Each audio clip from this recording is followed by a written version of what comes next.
मंगलम भगवान वीरो मंगलम गौतमोगणी मंगलम कुंद कुंदायो जैन धर्मोस्तु मंगलम सर्वमंगल मांगल्यम सर्वकल्याणकारकम प्रधानम सर्वधर्माणां जैनम जयतु शासनम। मैं नमो तीर्थनायक को नमो ओंकार वाणी को नमो उन कुंद प्रभु को जिन्होंने ओंकार धारण की।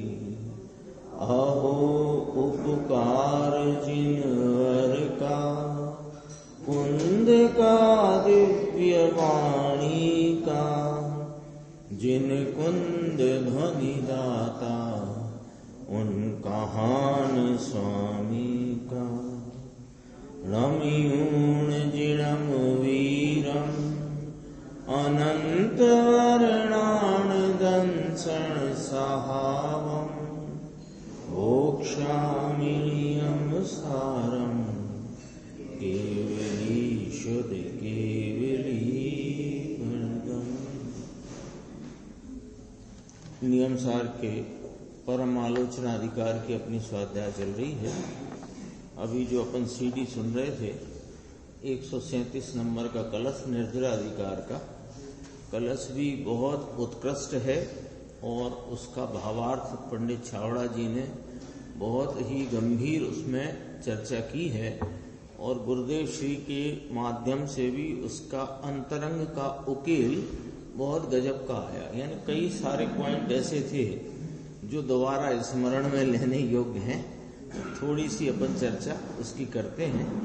इसके भावार्थ में चर्चा आई थी कि मुनि पद लेकर के व्रत समिति पाले तो भी जहां तक यानी व्रत समिति पालते हुए पर जीवों की रक्षा शरीर संबंधी यत्न पूर्वक प्रवर्तन करना इत्यादि पर द्रव्य की क्रिया से यानी पर जीवों की रक्षा में धर्म मानना पर जीव की रक्षा मैं कर सकता हूं ऐसा मानना वहां तक मिथ्या दृष्टि है।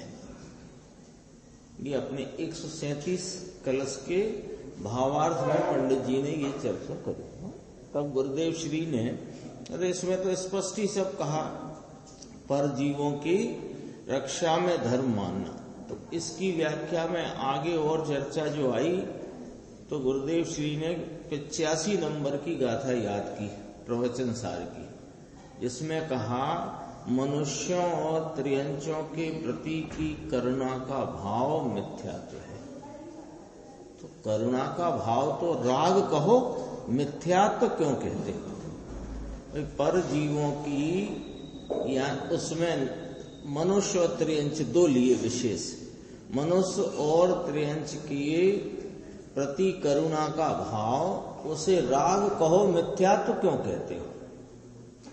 कि उसमें ममता करके कि उनको जो दुख का वेदन है उस दुख को अपना मान करके करुणा जो आती है ये मिथ्या है।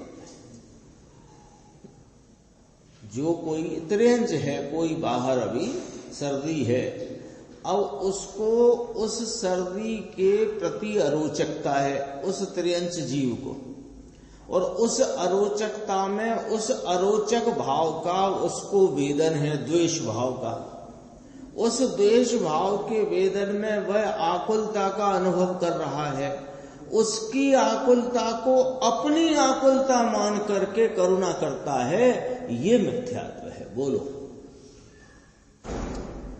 सामान्य यदि अपन विचार करें तो पर जीवों के प्रति अर्थात यहाँ लिया त्रियंच और मनुष्यों के प्रति करुणा का भाव, उसे राग कहो वहां तक तो ठीक है, मिथ्यात्व कैसे कहते? यदि यहां से अपन गुजरते हैं, कोई त्रियंच है, कोई मनुष्य है, उसकी विपन्नता, भूख प्यास आदि देख करके अपने को उसके प्रति कोई उसको दूर करने का राग आया है, तो राग कहो उस करुणा को, लेकिन तुम उसके दुख को अपना दुख मानते हो और उसमें एकत्व और ममत्व करते हो। ऐसे एकत्व ममत्व के साथ वर्तती हुई करुणा ये मिथ्यात्व का चिन्ह है। ये आचार्य कुंद भगवान ने प्रवचन सार 85 नंबर की गाथा में चर्चा की। और देखो थोड़ा थोड़ा विषय, एक जियो और जीने दो की चर्चा आई थी। उसमें कहा कि भगवान का तो संदेश है जियो और जीने दो, तो गुरुदेव श्री ने फरमाया ये बात बीतराग की है ही नहीं, ये तो अंग्रेजों की बात है ना, लिव एंड लेट लिव, ये अंग्रेजों की बात, क्रिश्चियन की है। ये बात वास्तव में वीतराग प्रभु की हो ही नहीं सकती। क्यों नहीं हो सकती? उसका लॉजिक, क्योंकि सुनने में तो मुन्ना लाल जी भाई साहब अच्छी लगती है, जियो और जीने दो, सब जगत के जीव जियो और दूसरों को भी जीने दो, कितनी अच्छी सुंदर मधुर और बहुत आकर्षक बात है।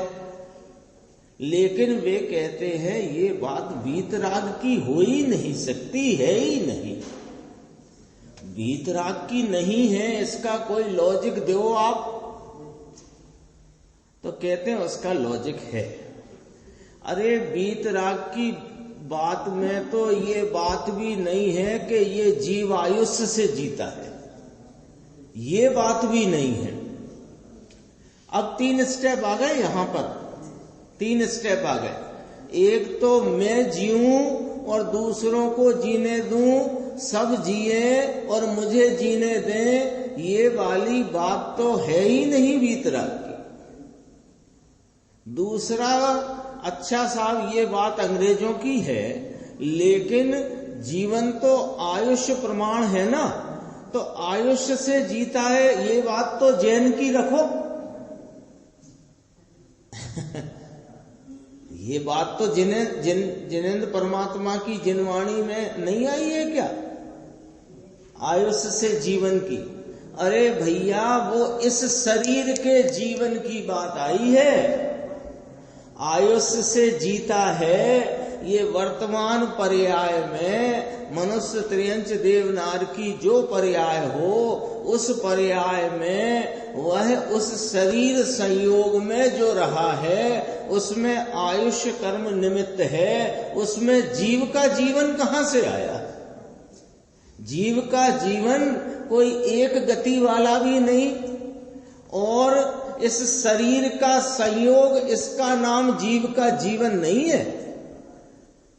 ये तो उस वर्तमान पर्याय की संयोग रूप अवस्था, जिसे हम 4 गति के इस संसार परिभ्रमण में जन्म मरण के नाम से जानते हैं, उसमें लगाओ वो आयुष्य वाली बात।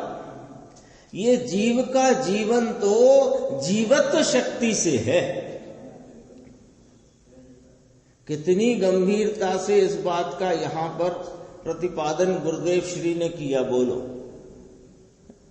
बात ऐसी, हमने सबने नारे लगाए हैं जलूसों में, इसमें भी आई थी बात। क्या भगवान महावीर का शुभ संदेश, जियो और जीने दो, है ही नहीं संदेश उनका। उनका संदेश है कि प्रत्येक जीव जीवत्व शक्ति से जीवित है, आयुष्य से जीवित है ये तो कहो। अरे आयुष्य से जो जीवन कहा, वो इस शरीर और आत्मा के संयोग वाले जन्म मरण वाले को कहा। जीव का जीवन तो जीवत्व रूप है, वह जीवत्व शक्ति से है। उसमें कहा ज्ञान दर्शन आनंद सत्ता, ये इसका जीवन है। तब गुरुदेव ने गाथा नंबर 2 याद करी, जीवो चरित नंसन नाण सिद्धो, तम ही सा समयम जान। ये जीवत्व ये है। चरित्र दर्शन प्राण चिदो, यानी दर्शन ज्ञान चारित्र स्वरूप जो इसका स्वभाव भाव है वो जीवन है। कभी इस लाइन पे विचार करा के अपन ने नहीं, कितनी आकर्षक लगती है टीटू भाई साहब बात, जियो और जीने दो। फिर हम उसमें अपने जैनियों का ठप्पा लगा देते हैं, बात अंग्रेजों की है और झूठी है। फिर कहा आयुष्य से भी नहीं जीवन, आयुष्य से इसका जीवन है। जीव का जीवन तो जीवत्व शक्ति से है। फिर देखो इसमें एक जो इसका अंतिम बात इसमें करते हैं अपन, जो आई थी इस पूरे 137 की सार रूप, कलश 137 है ना समय सार जी का, इसकी सार रूप बात कि शुभ से बंध नहीं मानता और अशुभ से ही बंध मानता है, तो उसको स्वयं पर का ज्ञान है ही नहीं।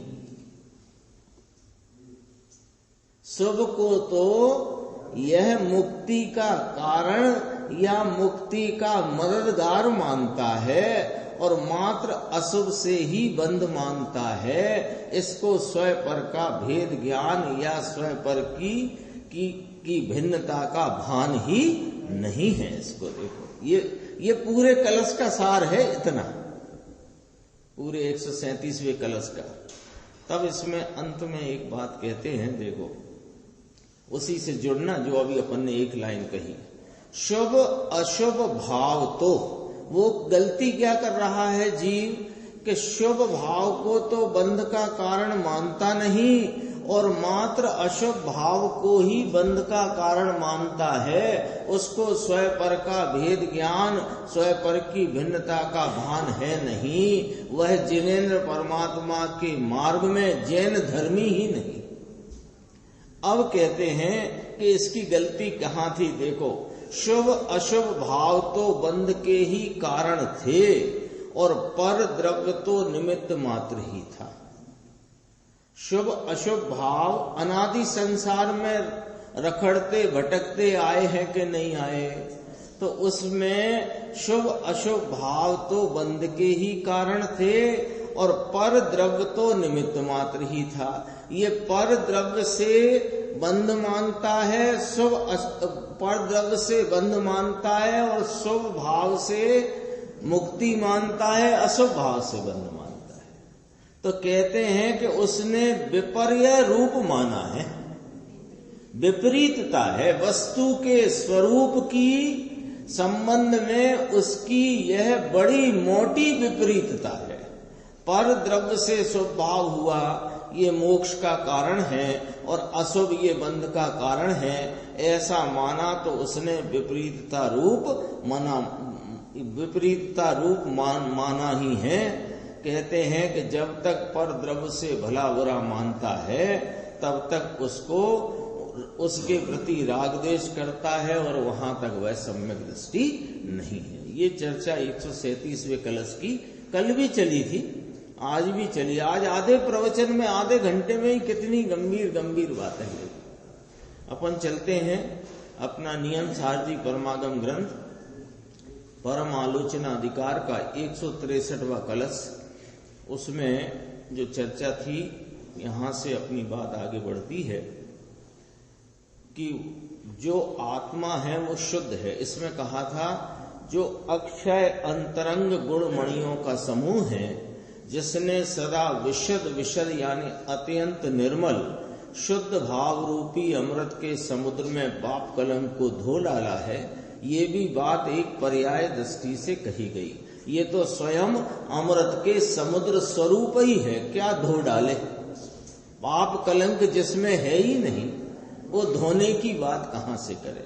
और जिसने इंद्रिय समूह के कोलाहल को हनन कर दिया है, यानी इंद्रियों के आलम्बन से जो ज्ञान में विषय जानने में आते हैं उनमें ये ठीक है, ये ठीक नहीं है, यह सब कोलाहल है, इस कोलाहल को भी मिटा दिया है वह शुद्ध आत्मा। अब अपनी बात यहां से बढ़ेगी। वह शुद्ध आत्मा ज्ञान ज्योति द्वारा अंधकार दशा का नाश करके अत्यंत प्रकाशित होता है, अत्यंत प्रकाशता है। ये चर्चा अपन देखते हैं 362 पेज। अनंत प्रकाशता है, 1.5 लाइन के उपरांत है ना। अनंत प्रकाशता है, अनंत अत्यंत प्रकाशता है, नाश करके अत्यंत प्रकाशता है। यह शुद्ध आत्मा ज्ञान ज्योति द्वारा मोह अंधकार का नाश करके अत्यंत प्रकाशता है। ये भी पर्याय पर से बात है। यह तो त्रिकाल सदा काल प्रत्येक वर्तमान में परिपूर्ण प्रकाशमान स्वरूप है। तब गुरुदेव श्री यहां खुलासा करते हैं, देखो पर्याय में अभी प्रकाशता है ये कहते हैं, वस्तु तो प्रकाश स्वरूप ही है, लेकिन इसका जहां आश्रय किया वहां पर्याय प्रकाशमय प्रगति और अंधकार का व्यय नाम नाश किया। जो इसमें नहीं, अब लॉजिक देखो, क्या पॉइंट क्या पकड़ना है। जो इसमें नहीं उसका नाश किया, ये पर्याय अपेक्षा से कथन है। यानी द्रव्य स्वभाव से तो इस ज्ञान स्वरूप प्रकाशमान विद्यमान वर्तमान निरंतर वर्तमान इस ज्ञायक परमात्मा तो सदा प्रकाशमान स्वरूप ही है। इसमें अंधकार का नाश किया, ये अंधकार इसमें था ही कहां। अंधकार था ही कहां। दीपक है ना, दीपक, जलते दीपक को ही दीपक कहते हैं, ये हमेशा याद रखना। तो वो जो दीपक है, दीपक में अंधकार है ही कहां जो दीपक ने अंधकार का नाश किया। बताओ साहब, विचार करो। दीपक ने अंधकार का नाश किया तो दीपक में अंधकार है ही नहीं। ऐसा एक उदाहरण की तरफ से यहां से देखो क्या कहते हैं, जो इसमें नहीं उसका नाश किया, ये पर्याय अपेक्षा से कथन है। द्रव्य विकार को नाश करता है, ये भी अपेक्षित कथन है, क्योंकि विकार नाम का भाव द्रव्य में है ही नहीं। जो जिसमें है ही नहीं उसका नाश करे, ये बात कहां से लाए। ये तो द्रव्य स्वभाव की महिमा अपने चित्त में, अपने विकल्पात्मक ज्ञान में भी इतनी उग्रता से आनी चाहिए कि उसकी महिमा के आगे अन्य कोई भाव महिमावान लगे ही नहीं। तब इस ज्ञायक परमात्मा के प्रति की रुचि तीव्र होकर के यह अपना उपयोग अपने स्वयं पुरुषार्थ रूप जागृत होकर के इसमें आएगा, और कोई रास्ता जगत में है ही नहीं। इतनी गंभीर है बातें। देखो, ऐसा वस्तु का स्वरूप है। मुमुक्षु ने प्रश्न किया, पर्याय का प्रकाश और इंद्री का कोलाहल आदि बातें आई थी ना, तो कहा प्रकाश पर्याय में है, ये अपेक्षित पर्याय हुई। अब ये बात और थोड़ी घनी गंभीर है। प्रकाश पर्याय में है, ये बात अपेक्षित पर्याय दृष्टि या पर्याय की तरफ का कथन है। द्रव्य तो प्रकाश स्वरूप है।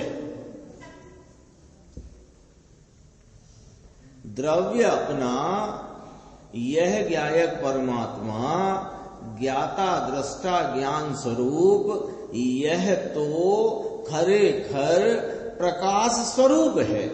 ये प्रकाश स्वरूप का के संदर्भ में ये प्रकाश हुआ, ये कहना ये पर्याय की अपेक्षा से किया जाने वाला कथन है। वस्तु तो प्रकाश स्वरूप ही है। अब अपने को लगे ये क्या बात है, जरा बात इधर से कहते हैं, फिर बात पकड़ के उधर ही आ जाती है। उधर इसलिए आ जाती है कि दरअसल ये महिमावान पदार्थ मैं ही हूं,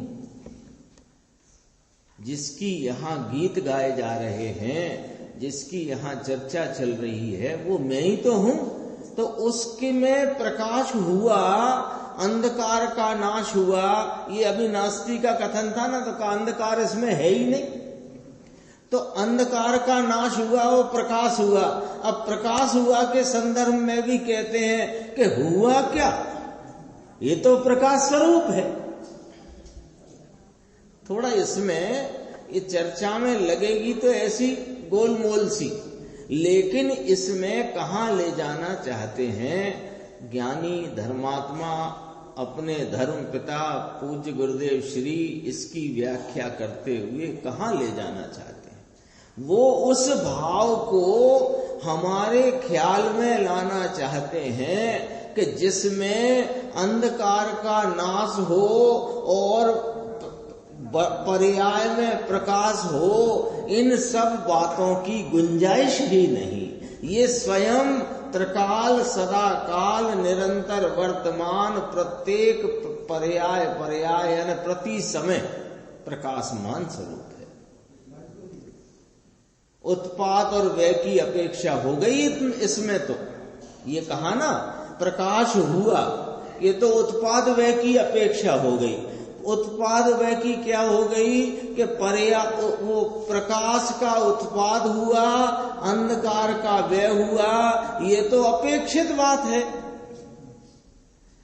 ध्रुव को ये जो ध्रुव रहा हुआ है ना, ये त्रिकाल रहने वाला ऐसे का ऐसा सदृश स्वरूप परिपूर्ण स्वरूप इस ज्ञायक परमात्मा को किसी उत्पाद व्यय की अपेक्षा ही नहीं।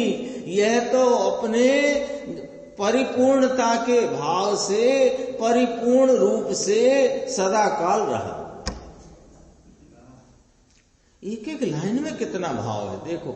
सामान्य है, देखो यशवंत भाई, सामान्य प्रश्न 1.5 लाइन का उत्तर, उस 1.5 लाइन के उत्तर में इस ज्ञायक भाव को खड़ा कर दिया। उत्पाद व्यय यानी प्रकाश का उत्पाद, ये इसका अर्थ चल रहा है। जो मुनिराज पद्म ब्रह्मलधारी देव अपने कलश में कहते हैं कि जिसने इस शुद्ध आत्मा ने ज्ञान ज्योति द्वारा अंधकार का नाश करके अत्यंत प्रकाशित हुआ है, तो कहा ये प्रकाशित हुआ है और अंधकार का नाश हुआ है, ये तो अपेक्षित बात है। इसमें तो प्रकाश का उत्पाद और अंधकार का नाश पड़ा हुआ है अपेक्षा में। वस्तु में तो ना कोई उत्पाद है ना व्यय है, ये तो ध्रुव स्वरूप है। ध्रुव को इसकी अपेक्षा है ही नहीं। तब फिर प्रश्न आया, गुण शक्ति अंदर भरपूर है। प्रश्न क्या है वो तो उसकी बात उसने सभा में श्रोता ने कही। गुण शक्ति अंदर भरपूर है तो कहा भरपूर ही है, भरेलोच्छ, भरा हुआ ही है। ये तो जिसको अंदर आश्रय स्वीकार जहां होता है वहां पर्याय में उछलता है वह पर्याय में उछलता है नहीं तो क्या उछले। दूध रखें गरम करने तो दूध ही उछले, उसमें और तो कुछ नहीं उछल सकता ना, जो है वह उछलता है। भरपूर है। देखो है ये गुरुदेव की इस खास तौर पर ये जो 9 कलश आए हैं, इनकी व्याख्या में गुरुदेव का कोई अलग ही लेवल चल रहा है। उसमें ज्ञायक परमात्मा की महिमा की बात एक बिल्कुल कोई अलग लेवल पे चल रही है। यानी पर्याय की चर्चा आती है, उसको पर्याय की चर्चा को पर्याय के विभाग में डाल करके उसमें अपने द्रव्य स्वभाव की खिलावट दिखाते हैं। देखो, भरपूर भरा हुआ ही है, इसका अंदर आश्रय स्वीकार जहां होता है वहां पर्याय में उछलता है। ठीक है, अब क्या कहा है, वह पर्याय में उछलता है। ये जो कथन है ये पर्याय दृष्टि से है। द्रव्य दृष्टि से तो द्रव्य है, ये है,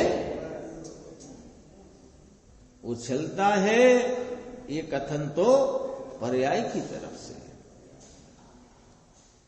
इसकी दृष्टि करी है, ये पर्याय है। पर्याय दृष्टि से प्रकाश प्रकट होता है, अंधकार का नाश होता है। ऐसा भगवान, यह भगवान अनंत प्रकाश स्वरूप, अनंत गुणमणियों से भरपूर, परिपूर्ण, ऐसा यह भगवान अनादि से अज्ञान में रहा। ये ही विस्मय और आश्चर्यकारी बात है। नहीं, ये विस्मयता की बात है।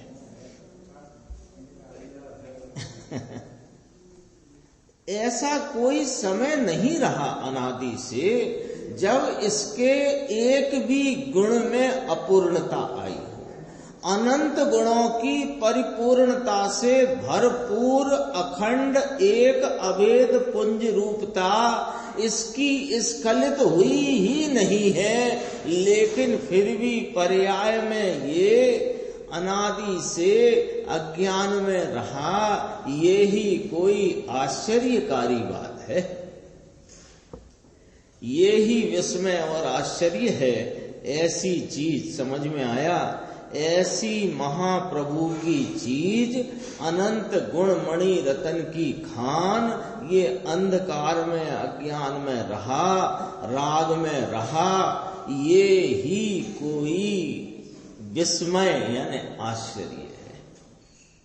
हमें वो जिसको यानी पूज्य गुरुदेव श्री अपने स्वरूप को परिपूर्ण देख रहे हैं, परिपूर्णता का मैं हूं ऐसा अनुभव कर रहे हैं, उनको ये बात समझो स्वीकार ही नहीं होती कि ये कभी राग में रहा है, स्वीकार ही नहीं। आगे देखना थोड़ा और है, 363 पेज पे अंतिम पैराग्राफ, इस श्लोक के अगले श्लोक के पूर्व में देखो। ध्रुव का आश्रय करते पर्याय में चैतन्य प्रकाशता है और पर्याय में अंधकार का व्यय होता है, ऐसा बताना है। फिर कहा करने का ये है, इसकी तो खबर मिले नहीं और जिंदगी चली जाती है। क्या करने का है? ये नरभव मिला, जैन कुल मिला, जिनवाणी मिली, उस जिनवाणी के अंतरंग को बताने वाले धर्म प्रताप पूज्य गुरुदेव श्री मिले, उनकी वे चले गए आज से 41 साल पहले, तो भी वाणी उनकी आज भी जीवंत है। फिर भी करने का क्या रहा ये ना समझ पाए यदि अब तक, तो ये भी कोई विस्मय और आश्चर्यकारी बात है। ये करने का है। देह छूट जाएगी, आत्मा तो नित्य है, अनादि अनंत है, तो कहीं तो जाना ही है। देह छूटकर कहां जाएगा, कहां जाएगा? माया के परिणाम होंगे अधिकता वाले तो त्रियंच में जाएगा, पाप परिणाम होंगे तो नरक में जाएगा, पुण्य परिणाम होंगे स्वर्ग में जाएगा। जाएगा कहीं ना कहीं, खत्म तो हो नहीं जाएगा। कहां के जवानों से देह छूटेगी, कहां जाओगे? यहां जो भाव का ठिकाना न किया, जो चीज है उसका आदर नहीं, उस चीज की कीमत करी नहीं, तो इसको क्या कहते हैं? कीमती चीज की कीमत न करी। और जिसकी कोई कीमत नहीं, मोक्ष मार्ग में, मुक्ति में, कल्याण के राह में, रास्ते में कोई कीमत नहीं, उसकी कीमत करी। वो शुभ राग की, कषाय की, मंदता की, उसकी कीमत करी।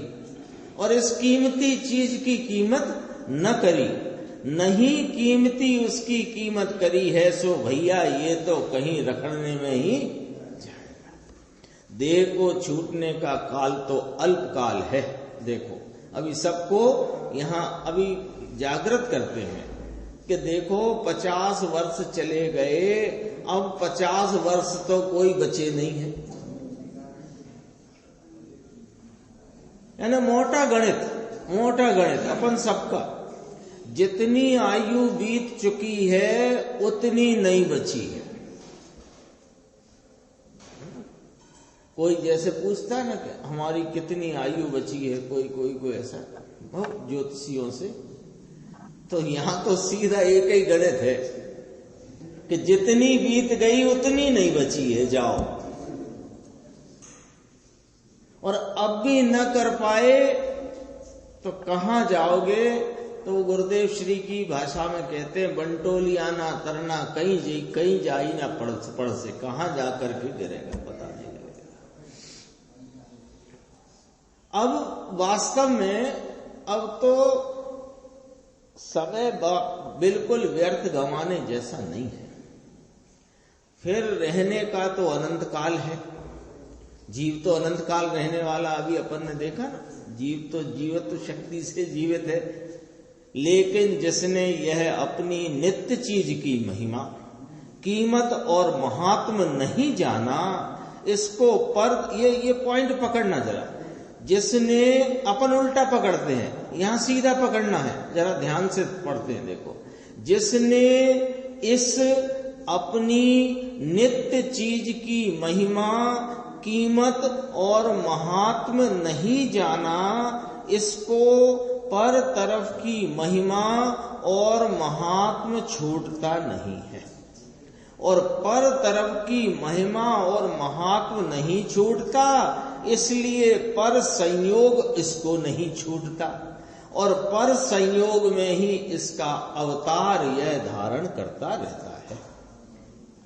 अब यहां क्या समझाना चाहते हैं पूज्य गुरुदेव श्री, और अपन क्या समझकर बैठे हैं, जरा उसको तौल करके अपन फिर अगले कलश पे चलते हैं। देखो, हमको क्या लगता है कि ये पर तरफ की महिमा और महात्म छोड़े तो हमको इस आत्मा की महिमा आएगी, ऐसा लगता है ना।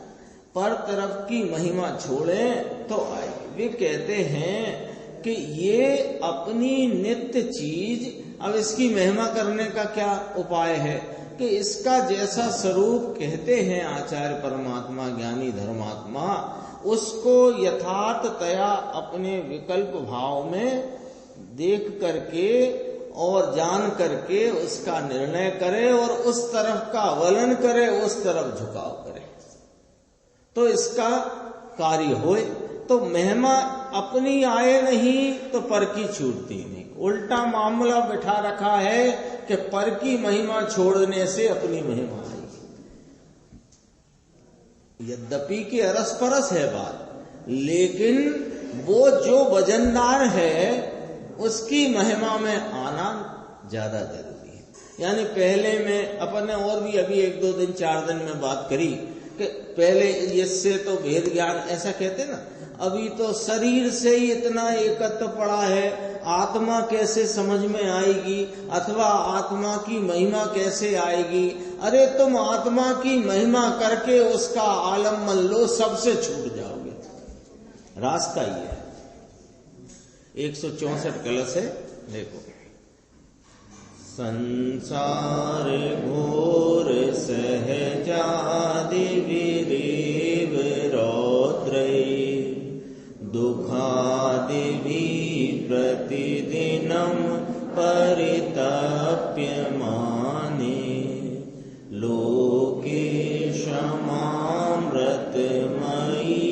निहितां हिमानि यायादयं मुनिपतिः समता प्रसादात्। संक्षिप्त अर्थ, गंभीर अर्थ।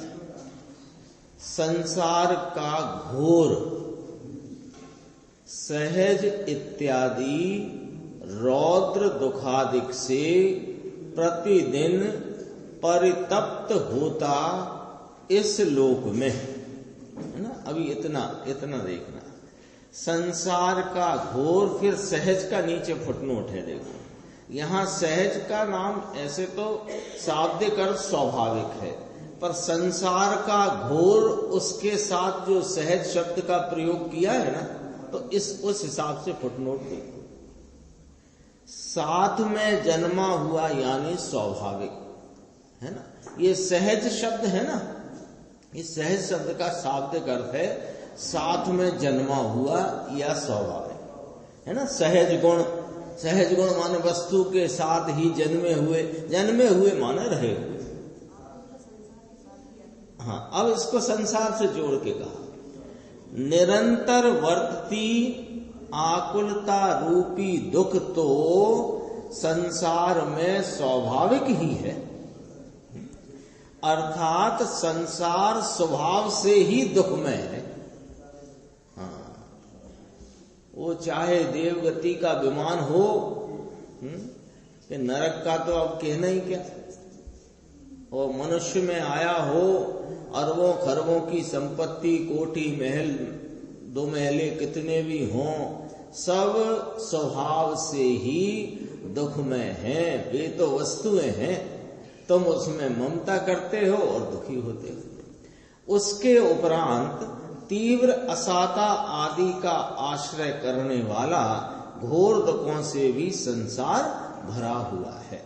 यानी संसार के संबंध में ये फुटनोट में कह रहे हैं, संसार स्वभाव से ही दुखमय है और असाता आदि का आश्रय करने से घोर दुखों से भरा हुआ है ना। अब देखो इसमें क्या कहते हैं कि संसार के घोर सहज इत्यादि रौद्र दुखादिक से, अब ऐसे संसार यानी जिसमें दुख ही दुख भरे हुए हैं, ऐसे दुखों से भरे संसार में प्रतिदिन परितप्त होता यह लोक में जो जीव हैं वे क्या हो रहा है, संसार परिभ्रमण में स्वभाव से ही जो दुखमय है, उस दुखमय इस संसार में प्रतिदिन परितप्त है।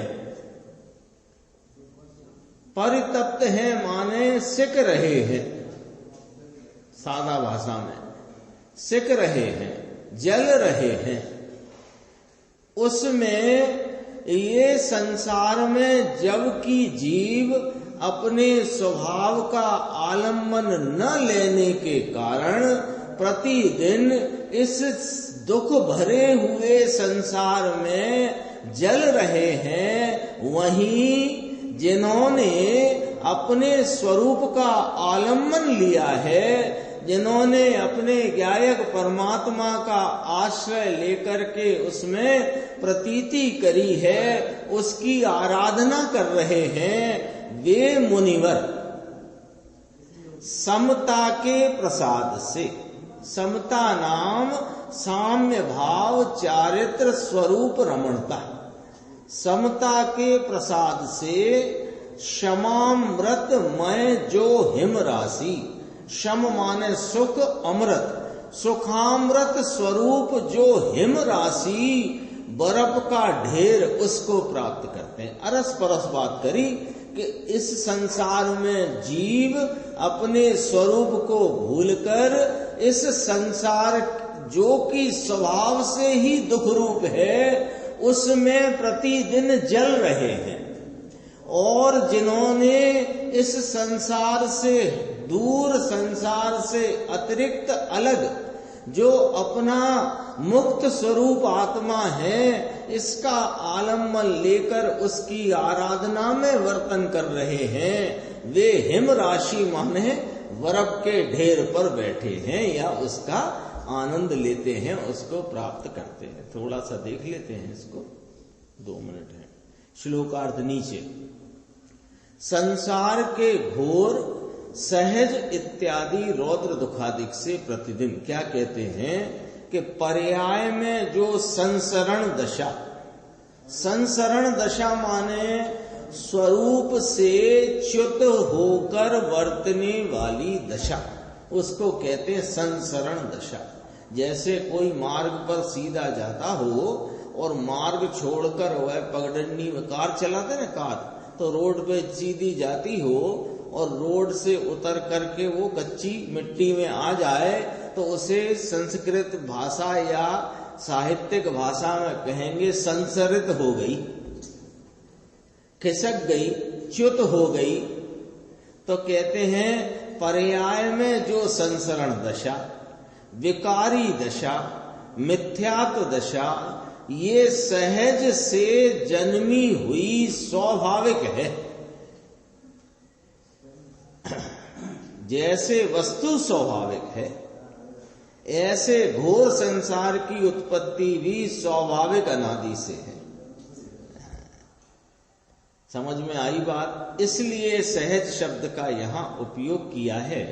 जैसे सहज भगवान पर की अपेक्षा बिना सहज स्वरूप ही है, ऐसे इसकी पर्याय में भी सहज स्वाभाविक निरंतर वर्तती आकुलता रूपी दुख, अरे ये तो संसार में स्वाभाविक ही है।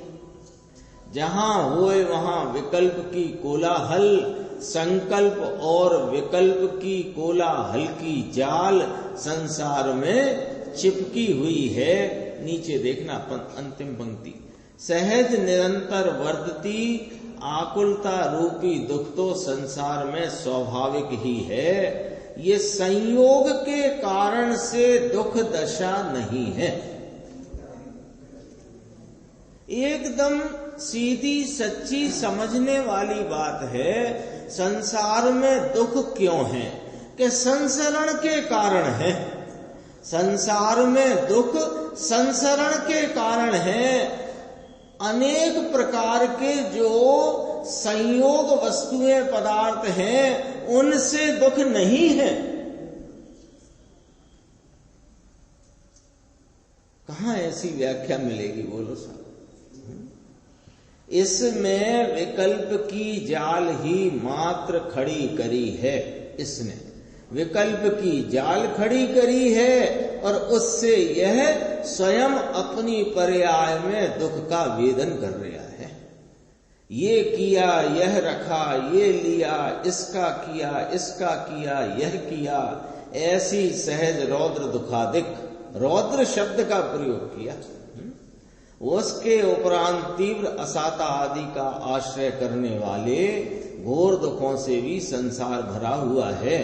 स्वाभाविक संकल्प विकल्प तो है, लेकिन असाता के उदय से भी एक तो स्वाभाविक संकल्प विकल्प रूपी संसरण का भाव वही दुख है।